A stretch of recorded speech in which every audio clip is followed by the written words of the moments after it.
the Messiah quickly in our time. Thank you for your question. Very good, very good. Rabbi, how much time do you have? Can you go over an hour and a half today, or are you We on? can we can go a little more time. Okay, cool, cool. All right, we'll take the next caller. Caller, you are live on the air. Please tell us your name and where you're calling from. This is Aaron from Atlanta. Aaron, welcome. Hey, Rabbi. Hey, William. TENAK Talk. Love the show. Awesome, thank you. Always tune in to listen to the Rabbi's great words. I have a question, though, for the Rabbi. Sure, go ahead. Rabbi, can you lend some clarification around the proper sacrificial instructions? So the Christians believe that Jesus was a sacrifice.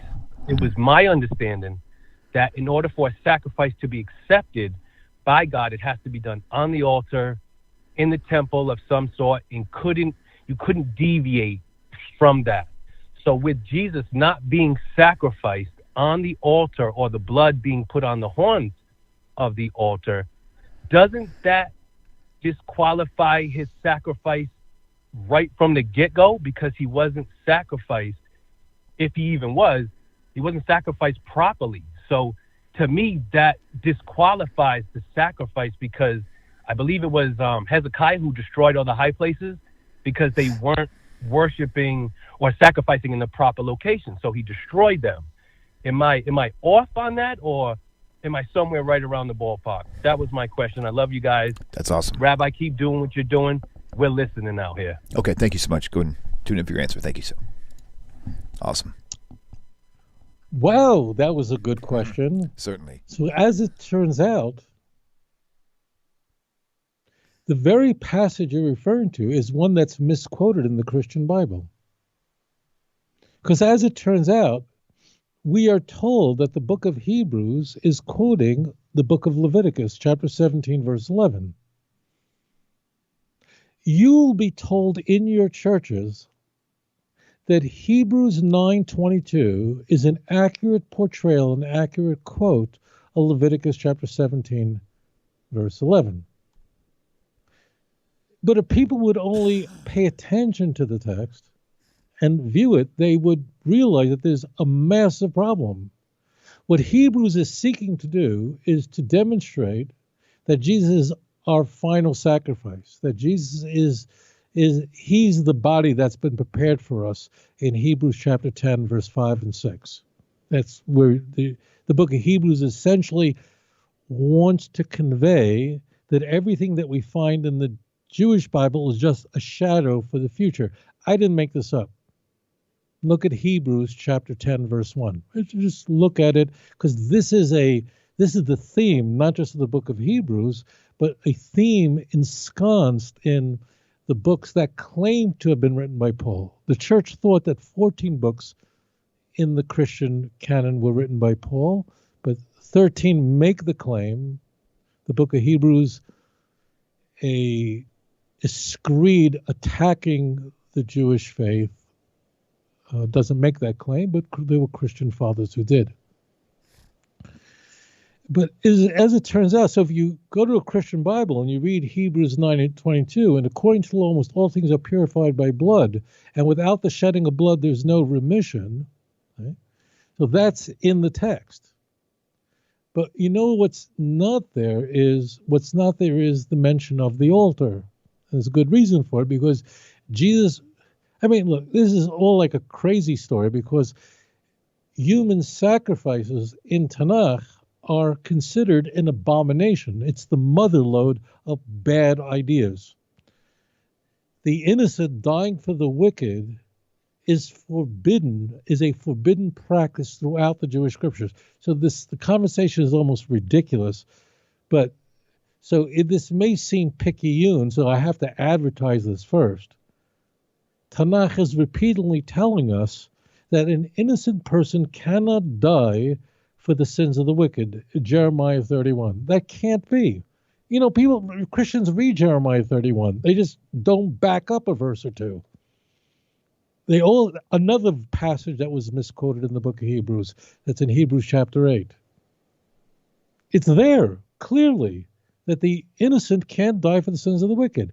This was an idea widely practiced in the ancient world, and the prophets of Israel told us this is forbidden.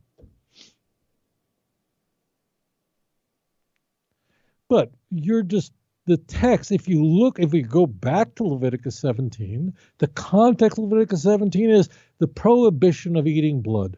That's Leviticus 10 and 11. You can't eat blood because blood can only be used to sprinkle on the altar to atone for sin. It can't be used for anything else. You have to cover it over. Can't be used for anything else. If you go back to Leviticus 17:11, not Hebrews 9:22. So the verse, which I've said many times, begins with ki. Ki means because. Ki nefesh habasar had badom hi, because the life force of the flesh is in the blood. Va'ani nesativ lochem al hamizbeach, and I gave it to you on the altar, l'chaper al nafshay seichem, to atone for your souls. Ki hadomhu banefesh yachaper, because it is the blood that makes the atonement, not anything else. It's not laying your hands on it. It's not the fat. It's the blood, nothing else. And therefore you can't eat blood. Not that without the shedding of blood there's no atonement. That's a Christian invention. That's a Pauline invention. And Hebrews is going to amp that up really well.